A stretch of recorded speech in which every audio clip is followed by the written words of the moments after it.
If someone tells you that the awakening of superpowers must be accompanied by thunder and lightning or alien meteorites, they clearly have never worked a day job. My superpower arrived without warning on a random Tuesday morning, in the bathroom of my cheap apartment. I was brushing my teeth with a mouth full of foam when I looked up, and then me, in the mirror, had vanished into thin air from the neck up. To be precise, it was a floating blue toothbrush frantically scrubbing against a patch of empty air. 1 second. Just 1 second later, my corporate slave face, twisted in terror, reappeared in the mirror. I touched my warm cheeks. My first thought was that I had finally started hallucinating from consecutive overtime shifts, and my second was, did I just mutate into a vampire? But the next day, Wednesday morning, I disappeared for another 2 seconds. Thursday, 3 seconds.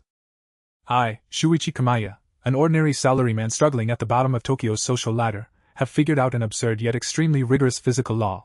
Starting from the local sunrise, my total invisibility duration increases permanently by 1 second every single day. It's not just my body. Any clothing I'm wearing, or even the phone I'm gripping tightly in my hand, enters a state of optical invisibility simultaneously when the power activates. However, this ability has a fatal flaw. The moment an object leaves my hand, it immediately becomes visible. This means I can't carry a bowl of hot soup while invisible, because others would see a bowl of floating noodles emitting eerie steam. Nor can I simply walk through walls, as my physical entity still exists. I once tested my invisibility on my way home from work, only to have a pigeon flying blindly with its eyes closed slam hard into my face, making me realize that animal perception does not rely entirely on vision. But that didn't stop me from starting to enjoy the slow burn satisfaction of this leveling up process. The day my invisibility duration accumulated to 15 seconds, I decided to go big. Our department section chief, Tanaka, was a middle-aged balding man who was incredibly stingy and had the audacity to snatch his subordinates' side dishes during lunch breaks. That afternoon, he was using his chopsticks to pick up the last, and most perfectly fried, gyoza from my bento box, opening his greasy mouth wide, ready to take a bite. Sitting right next to him, I took a deep breath and activated my ability. From the perspective of the 5 colleagues surrounding him, Shuichi Kamiya vanished into thin air. Meanwhile, from Section Chief Tanaka's perspective, the gyoza on his chopsticks suddenly came to life, forcibly breaking free from the tips of his chopsticks, tracing an elegant arc through the air, and then, with a distinct crunch, having half of it bitten off by nothingness. Ghost! Section Chief Tanaka shrieked, falling back onto his backside and knocking over his scalding miso soup. I, however, had already ducked into the break room before the 15 seconds were up, chewing on the delicious gyoza while watching the chaotic farce unfold outside. As the number of seconds increased day by day, growing from a dozen seconds to nearly a minute, my courage grew along with it. My daily pranks gradually evolved into high-intensity freeloading. Leaving work late at night, I would turn invisible in front of the corner vending machine. I'd support someone else's purchased chilled soda with my hand, making the can slide eerily out of the dispenser, scaring late-night drunks into howling with terror. Last weekend, at the overcrowded Akihabara anime convention, I looked at the long queue of at least 2,000 people in front of me. I calmly pressed the invisibility switch, strolled across the barrier, and under the despairing gazes of the scalpers, took the purchase vouchers for the last 3 limited edition figures directly from the counter. I would even slip into a packed elevator just as the doors were closing while invisible, secretly enjoying the confusion of the people around me as they complained. Why is the overload alarm going off when there's clearly no one here? I felt like a ghost wandering through the cracks of urban rules, relaxed, comfortable, and completely unnoticed. Until one night a month later, as I was lying on the sofa scrolling through my phone, the trending lists on Twitter and TikTok completely shattered my sense of security. Trending topic 1. Ice soda floating in Shinjuku, definitive proof of paranormal activity? Trending topic 2. Convention surveillance footage leaked. Limited edition figure vouchers fly away on their own. Scalper breaks down on the spot. What's more, that idiot section manager Tanaka actually posted online, tearfully describing a demon that steals people's gyoza. Countless fragmented, incredible urban surveillance clips were pieced together by netizens. In a massive metropolis of over 10 million people, these videos, which should have been dismissed as mere magic tricks, triggered a city-wide internet frenzy due to their flawless, undeniable realism. Netizens have even given this invisible entity an incredibly catchy name: the Vanisher. I stared at the limited edition voucher moving rapidly through midair on the screen, cold sweat instantly soaking my shirt. I had gotten too carried away, completely overlooking the fact that in an era where cameras outnumber streetlights, simple optical invisibility cannot hide the trajectory of a moving object. What made my skin crawl even more was that at the very bottom of all the trending posts, a pin-paid advertisement appeared in unison. The publisher of the advertisement was Japan's largest private security conglomerate. The black banner with red lettering bore only a short sentence, yet it exuded a suffocating sense of oppression. A 10 million yen bounty. Whether you are human or ghost, Ryazaki Security Group looks forward to playing a game of hide-and-seek with you. If the baseless urban legends online were merely a carnival, then the emergence of Kai Ryazaki was the force pushing that carnival into a fatal abyss. As the helm of Japan's largest security group, Kai Ryazaki was an extremely paranoid tech fanatic. Not only was he certain that the missing person was a human possessing supernatural invisibility, but he also viewed capturing me as the ultimate test of his security empire. 2 months have passed since the 10 million yen bounty was posted. In these 60-plus days, my accumulated invisibility time has reached exactly 68 seconds. Meanwhile, Ryazaki Kai has meticulously prepared a million bounty locked room show for me, to be broadcast live to the world from Shibuya's busiest underground shopping plaza. It was a fully transparent, blast-proof glass chamber. On a pedestal in the center of the room sat a cheap plastic rubber duck and a briefcase filled with 10 million yen in cash. Before the live cameras, Ryazaki Kai, dressed in a sharp suit, pointed at the chamber and announced coldly, "The floor of this room is covered with gravity-sensing grids, the perimeter is equipped with military-grade thermal imagers, and the air is laced with invisible layers of infrared laser beams. If the missing one dares to take a single step inside, even if he were thin air, he would be exposed instantly." Watching Ryazaki Kai's arrogant face on my phone screen, I rubbed my chin. If I back down now, I'll be forced to hide from his security systems like a rat for the rest of my life. I don't just want to win. I want to slap him across the face in front of the entire world. Late Friday night, the shopping mall had long since closed, yet the heat in the live stream room was surging with millions of viewers. I lurked within the ceiling maintenance crawlspace directly above the glass chamber, holding my breath and staring intently at the surveillance blind spot below. I was wearing an extremely cumbersome fire-resistant aluminum foil suit, purchased at a high price specifically for tonight. I knew that my invisibility could not mask the heat my body emitted. In front of a thermal imager, I would be as conspicuous as a searchlight in the dead of night. However, as long as I wore the heat-shielding suit and then activated my invisibility, vanishing along with the suit itself, the thermal imager would be rendered completely blind. As for the gravity-sensing grid on the floor? Buzz buzz! At exactly 11 o'clock at night, the mall's fully automated heavy-duty cleaning robot started up on schedule, beginning its daily sweep around the perimeter of the glass chamber. As its massive metallic body slowly approached the area beneath the chamber's ventilation duct, my gaze sharpened. Invisibility activate! Remaining invisibility time, 68 seconds. In the narrow maintenance crawlspace, I vanished into thin air along with my bulky silver thermal suit. I deftly unscrewed the vent louvers and slid down headfirst like a nimble spider, landing steadily atop the broad chassis of a cleaning robot currently in operation. The cleaning robot's chassis emitted a dull mechanical grinding sound. The weight of the heavy thermal suit combined with my own caused its load-bearing system to stutter momentarily, but its programmed tolerance allowed for such a fluctuation. It continued along its predetermined route, slowly crossing into the perimeter of the glass vault. Remaining cloak time, 40 seconds. The thermal imagers inside the vault scanned frantically, but in their field of vision, there was only the heat signature of the cleaning robot's engine. I remained completely invisible, cocooned within the thermal suit. As for the infrared laser beams, I evaded them one by one with agonizing precision, contorting my body into extremely twisted, yoga-like poses. The moment the cleaning robot passed by the central display stand, I pushed off hard with both legs, leaping from its back and gliding through the air like a ghost. I didn't touch the 10 million yen. Instead, I reached out with precision and snatched the small plastic yellow duck. The moment it made contact with my palm, the yellow duck simultaneously entered a state of invisibility. In the eyes of millions of netizens worldwide watching the live stream late at night, a scene bordering on a miracle occurred in the secret room. Without triggering any alarms or gravity traps, the little yellow duck, which had been sitting quietly on the display stand, simply vanished into thin air. Remaining invisibility time, 10 seconds. Using the edge of the display stand as a springboard, I lunged upward with a powerful leap. My hands gripped the edge of the ceiling maintenance hatch with a death grip, and fueled by a survival instinct honed by years of grueling corporate life, I hauled myself bodily into the pitch-black ventilation duct. The very instant I pulled the louvered cover back into place. Swish! My invisibility time had run out. Clad in a heavy thermal suit and drenched in sweat, I collapsed into the dust-covered ventilation duct, clutching that small plastic yellow duck tightly to my chest.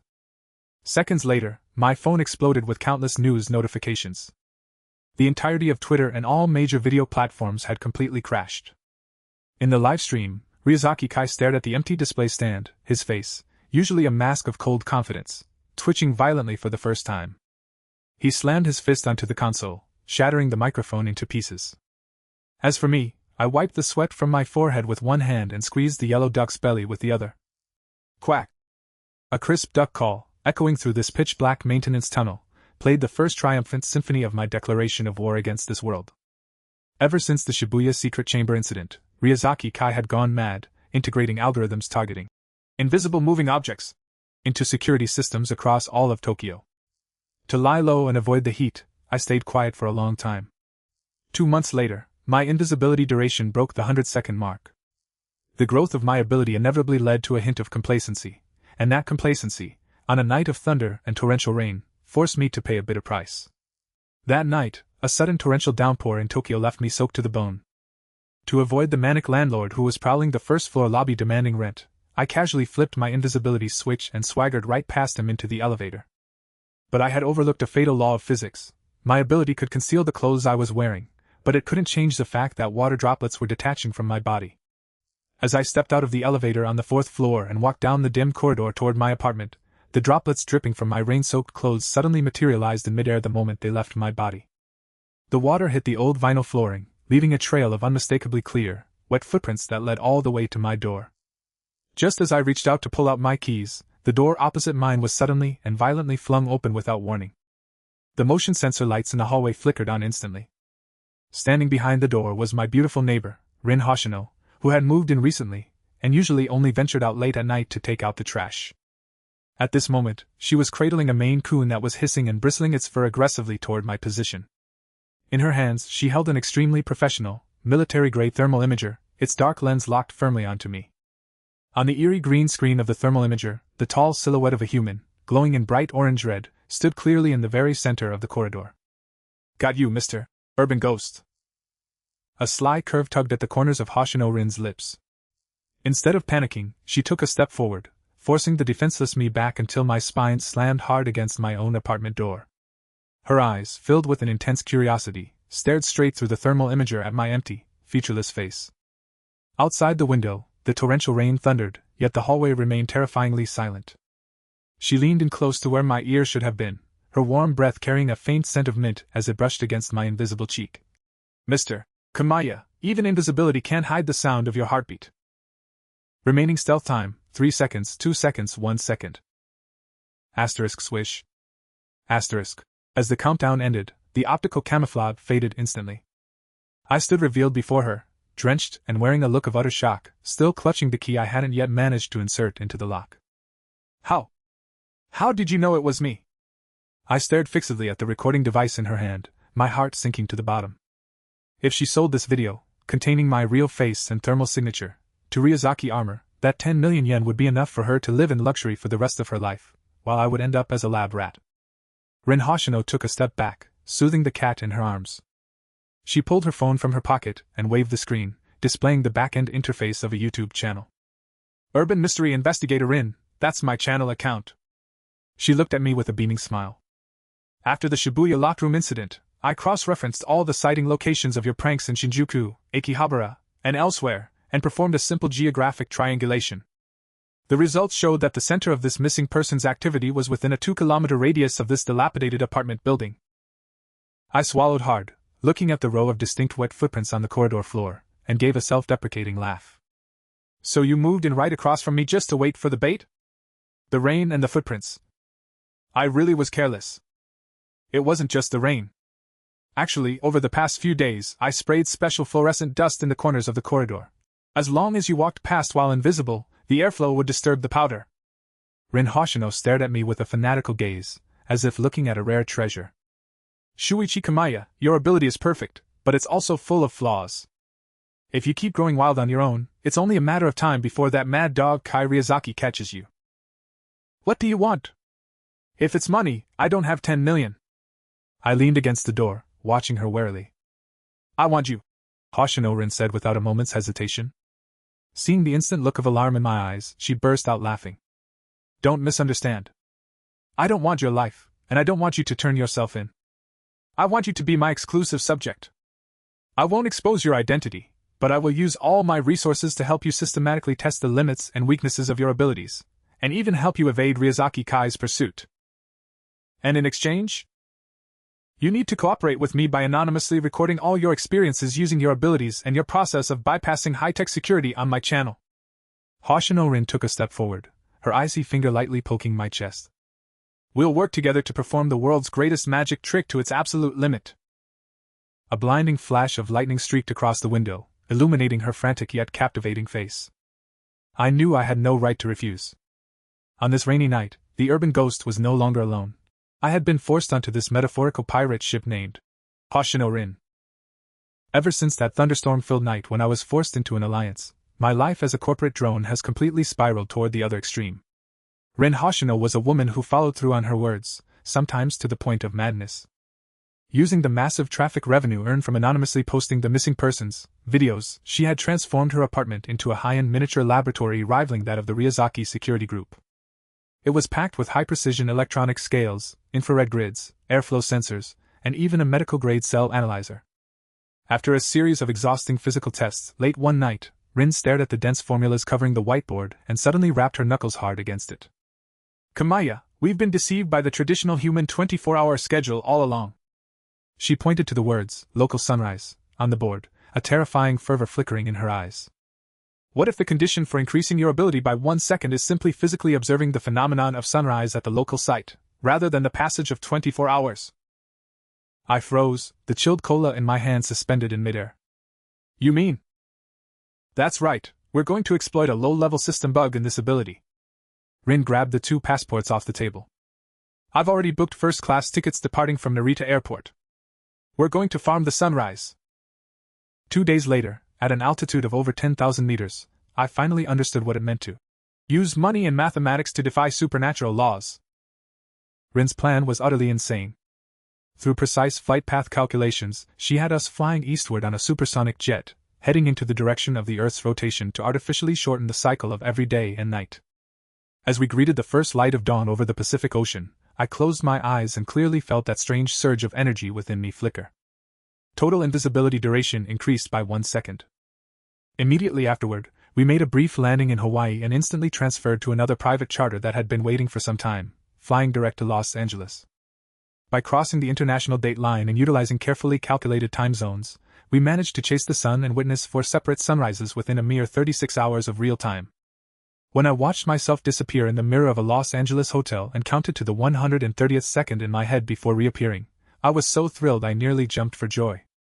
This is practically cheating, I shouted excitedly at Rin, who was sitting on the sofa tapping away at a keyboard. At this rate, as long as we spend enough time in the air, I could rack up decades of invisibility duration in a single year. Don't get ahead of yourself.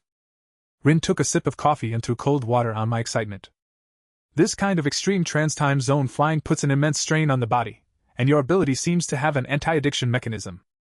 After grinding through 4 consecutive sunrises, the 5th one in New York didn't increase your power at all.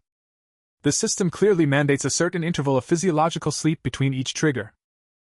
Although we couldn't exploit the loop indefinitely, this cross-time zone experiment thoroughly unveiled the tip of the iceberg regarding the underlying logic of superpowers. On the long flight back, Rin didn't stay idle.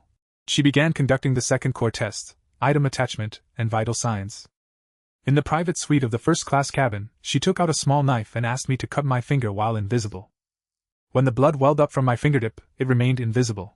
However, the moment a drop detached from my finger due to gravity and landed on the pristine white napkin, a jarring splash of bright red instantly manifested out of thin air. The criteria are extremely strict.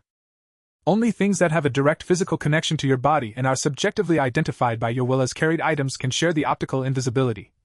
Rin summarized while taking notes. Then, she looked at the blood cell analysis report that had just come out and gasped. What's wrong? Have I mutated? I leaned in nervously. Rin looked up, her eyes fixed on me with a complex expression. Kamiya, you might have actually picked up a key dropped by a god. The report shows that when you are in your invisible state, your cell division and metabolism slow down by an extremely slight margin.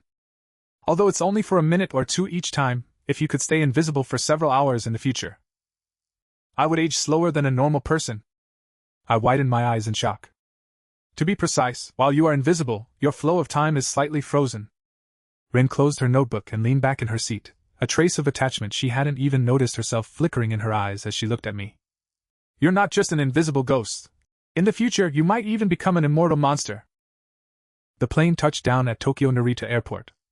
Looking up at the familiar overcast sky, I took a deep breath of the fresh air tinged with car exhaust.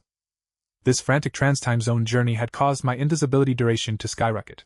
It had also transformed the relationship between Hoshino Rin and me from one of guarded mutual exploitation into that of accomplices, in the truest sense, sharing the world's highest secret.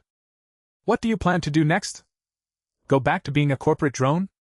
Outside the airport terminal, Rin pulled her suitcase along, looking back at me with a beaming smile.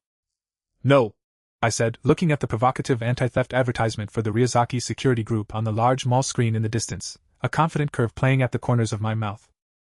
"Since we've already mastered the system's bug, it's time to let this arrogant security empire witness a truly evolved urban ghost." 12 years seems like a mere blink of an eye for someone whose age freezes at an incredibly slow pace every day. The corporate drone who once took smug satisfaction in stealing the section chief's dumplings in a cheap apartment has long since died in the vast sea of Tokyo's crowds. In his place stands the current Kamiya Shuichi, who possesses over 7,200 seconds, a full 2 hours, of invisibility. With this qualitative leap in duration, my lifestyle has undergone a world-shaking transformation. 2 hours is enough for me to leisurely accomplish far too many things. I no longer need to squeeze into the suffocating morning rush hour subway.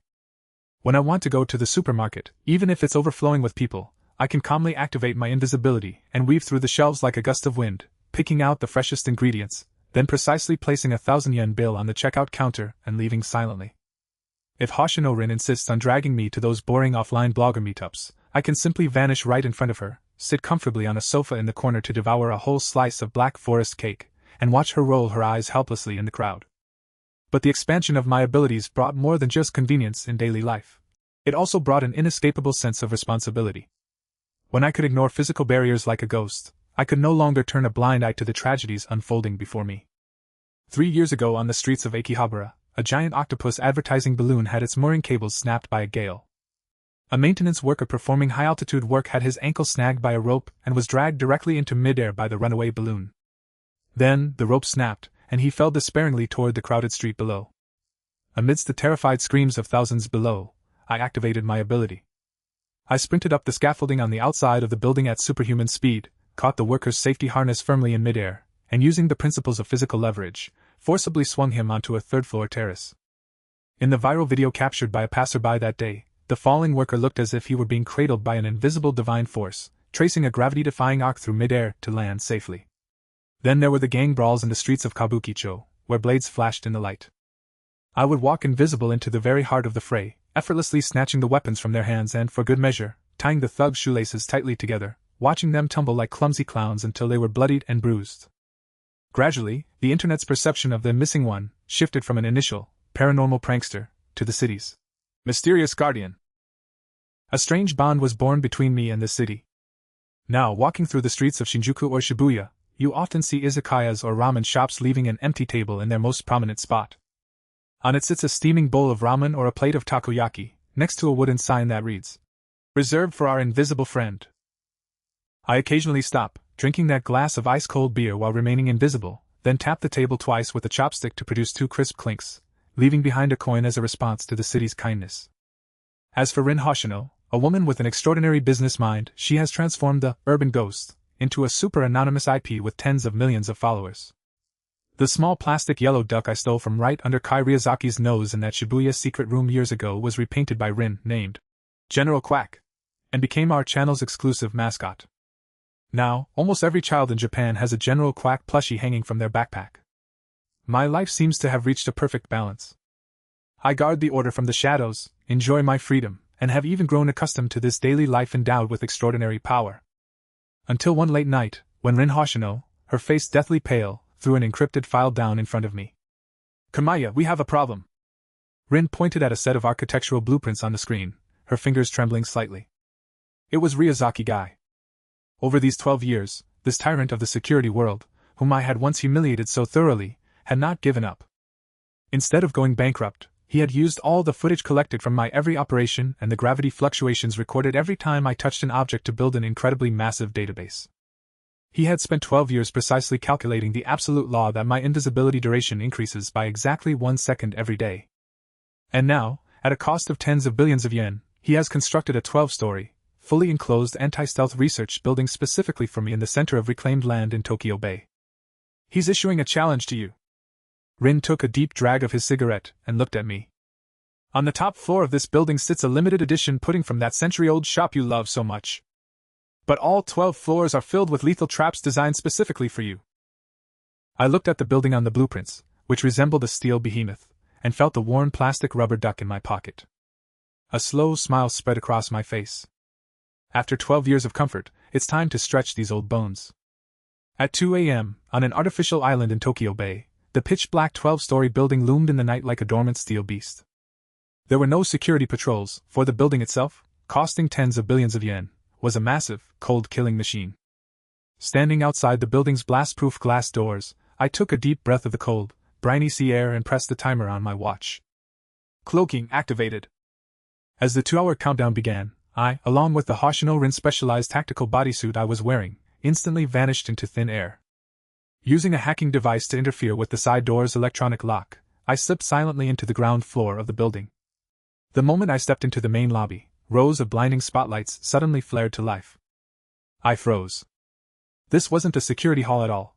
It was a museum of the missing, built specifically for me. Inside massive glass display cases were all the traces I had left behind over the past 12 years, a replica of that limited edition purchase voucher that had floated through the Akihabara anime convention, a plaster cast of those wet footprints from a rainy night, and even an invisible fingerprint lift taken from the safety harness of the worker I had saved from falling. On the far wall at the end of the hall was an incredibly complex mathematical graph, precisely calculating the daily growth rate of my invisibility duration. "Welcome, Mr. Ghost."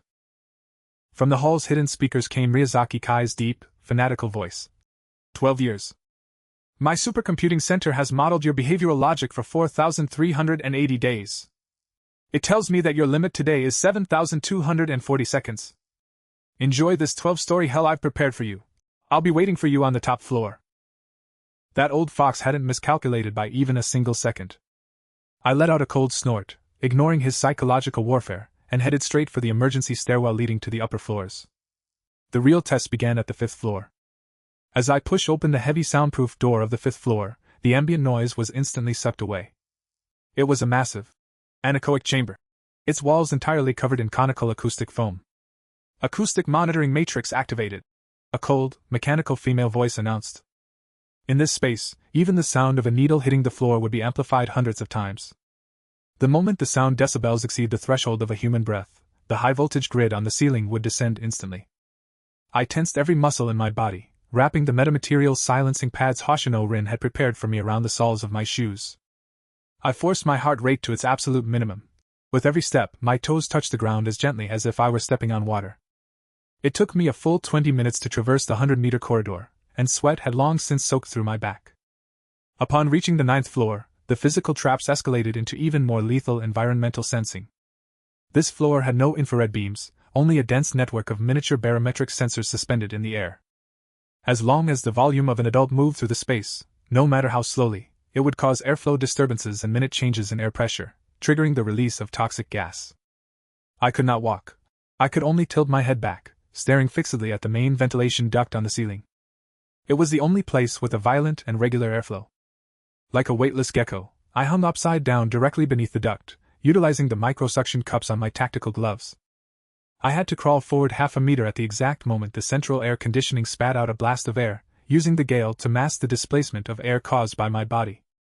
By the time my feet finally touched the metal floor of the 11th level, my invisibility duration had less than 40 minutes remaining. Nicely done, Ghost. But static defenses always have loopholes. Come meet your new friends. Ryazaki Kai's voice rang out again, tinged with a hint of cruel playfulness. The 11th level was a vast, empty trial ground. Accompanied by the metallic grinding of interlocking gears, for military robotic dogs, the size of cheetahs, emerged from concealed compartments. They were not equipped with thermal imagers, as Ryazaki armor had long known they would be ineffective against me. Instead, these 4 robotic dogs were mounted with high-pressure cold mist generators on their backs. They didn't need to see me. They only needed to indiscriminately spray freezing, dense mist throughout the trial grounds. Once that white cold mist came into contact with my invisible body, it would instantly condense into frost, outlining a complete human silhouette in midair. SSS. 4 jets of high-pressure cold mist, like the white sides of a grim reaper, swept toward my area in a fan-shaped pattern. I couldn't dodge. The moment I moved, the sound of the wind and the resulting airflow would immediately allow the robotic dogs to lock onto my position. I took a deep breath and pulled a high-explosive flashbang I'd scored on the black market from the tactical holster at my waist. I gripped it tightly, keeping it cloaked in its stealth state, and then, just a second before the cold mist could touch me, I hurled it with all my might toward the farthest corner of the trial grounds. Ding! The moment the flashbang left my hand, it immediately decloaked in midair, letting out a sharp clatter as it struck. The audio sensors of the 4 mechanical hounds instantly picked up the sound. Their mechanical heads snapped toward the corner, and the cold mist generators on their backs rotated along with them. Boom! The blinding glare and deafening explosion instantly paralyzed the mechanical hound's optical and audio systems. Using those brief 3 seconds of blind spot, I burst forth with the greatest speed of my life. Before the cold mist could sweep over, I shot through like a cloaked bullet, executing a power slide beneath the closing level 12 blast shield door. Thud! The isolation door slammed shut with a heavy thud, completely sealing the frenzied robotic dogs and the cold mist on the other side. I leaned against my knees, gasping for air, staring at the mere 20 minutes remaining on my wrist countdown. I looked up, facing the ultimate forbidden zone of the skyscraper. The doors to the 12th floor slid open slowly. What met my eyes was not the even more terrifying weapon matrix I had imagined, but a minimalist, oversized executive office featuring a full-length wall of blast-proof glass. Through the glass, the entire dazzling night view of Tokyo Bay was laid bare. In the very center of the office stood a pure white display stand. Inside the stand's bulletproof glass cover, a pudding sat quietly, radiating a caramel-colored luster. Behind the expansive mahogany desk in this office sat a man whose hair had turned somewhat gray, yet whose gaze remained as sharp as a falcon's. Ryuzaki Kai. For the first time in 12 years, we were in the same physical space without the barrier of any screens or networks. There are 15 minutes of invisibility remaining. You are 300 seconds faster than my supercomputing center predicted. Ryuzaki Kai did not stand up. He leaned back against the leather chair, fingers interlaced, as if admiring a perfect work of art. But as I said, static defense has its limits. Therefore, for this final stage, there are no machines, only pure laws of physics. He lightly pressed a red button on the desk. SSS. Hundreds of micro-nozzles on the office ceiling snapped open instantly. An extremely fine dust emitting a faint blue fluorescence poured down like a blizzard, saturating the entire room in just a few seconds. I froze in place instantly. This was flash dust specifically designed to counter optical invisibility. If I moved, I would be like someone running through snow, leaving behind clear airflow trails and a blank humanoid silhouette. If I stood still, the dust would settle on my shoulders like accumulating snow, vividly outlining my physical form. You can't get through, ghost. Ryuzaki Guy looked at the room filled with blue dust, a hint of arrogance in his eyes as if the outcome were already decided. You cannot overcome the common sense of physics. I looked at the pudding on the display stand, then glanced up at the ceiling. If Hoshino Rin were here, she would definitely call me insane. But I had no time to hesitate. I pulled a miniature military-grade magnesium signal flare from my invisible tactical belt. I snapped it to activate it, and just before the dust could settle over my entire body, I threw the searing hot magnesium rod with all my strength, aiming precisely at the fire smoke and heat sensor in the center of the ceiling. Thud! The sensor was instantly incinerated by the high temperature. The building's highest-level fire suppression system was forcibly activated. Splash! High-pressure fire suppression streams erupted from the ceiling sprinklers like an indoor torrential downpour. The artificial deluge instantly washed away the lethal blue shimmering dust lingering in the air. Naturally, the rain washed over me as well. Under Ryuzaki Kai's shocked gaze, a humanoid silhouette outlined by the cascading water abruptly took shape amidst the storm, charging toward the central display stand with violent speed. In those brief 2 seconds where the water exposed my position, I smashed the display's bulletproof glass with a single punch. The glass had already automatically deactivated its reinforced mode due to the fire system's emergency state, and snatched the pudding. The moment it touched my palm, the pudding, along with its packaging, vanished into thin air. Whoosh! At that exact moment, my 2 hours of invisibility were completely exhausted. As the optical camouflage faded, I stood before Ryuzaki Kai's desk, drenched and gasping for air, holding the pudding steadily in my hand. The only sound in the entire office was the continuous rushing of the fire sprinklers. We stared each other down across the desk. 12 years of cat-and-mouse games and countless long-distance battles seemed to freeze the very air in this moment. Ryuzaki Kai stared intently at my ordinary corporate drone face, now drenched in water, as the muscles in his face twitched violently. Then, he suddenly lowered his head, his shoulders began to heave, and a low chuckle escaped his throat, eventually escalating into a roar of laughter that echoed throughout the entire office. He pressed the switch to shut off the fire sprinkler system, then pulled a bottle of expensive Yamazaki whiskey and 2 glasses from a drawer. 12 years, 10 billion yen spent, and the most advanced security technology in all of Japan utilized, Ryuzaki Kai said, shaking his head in self-mockery as he poured the drinks. And in the end, I was defeated by a 100 yen magnesium fire starter and a sprinkler head. He pushed one of the glasses toward me, his eyes no longer filled with the paranoia and fanaticism of the past, replaced instead by a sense of relief from having seen through to the essence of things.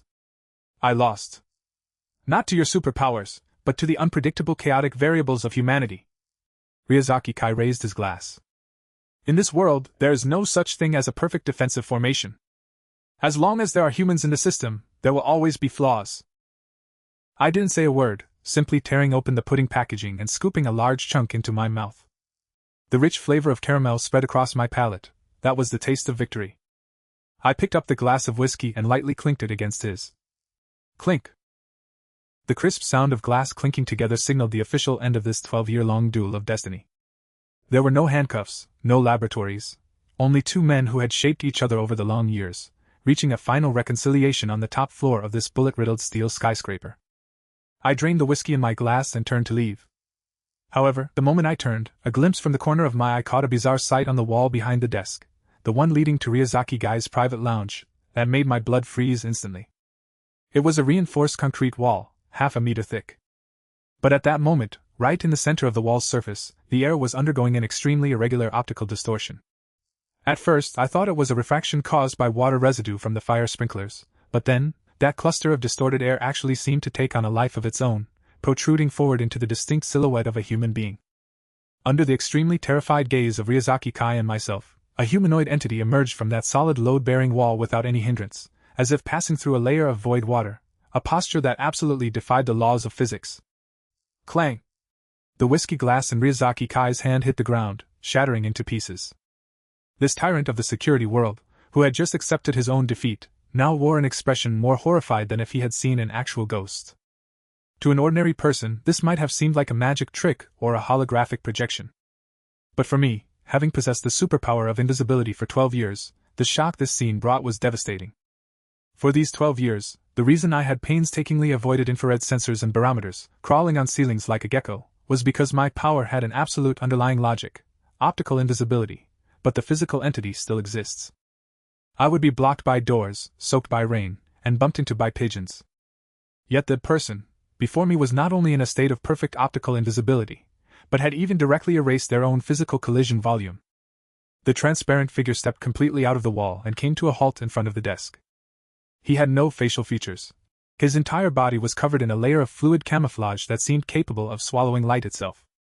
He ignored Ryuzaki Kai, who was slumped in his chair, and instead slowly turned that featureless face toward me. Kamiya Shuichi. You have accumulated 2 hours of optical camouflage usage.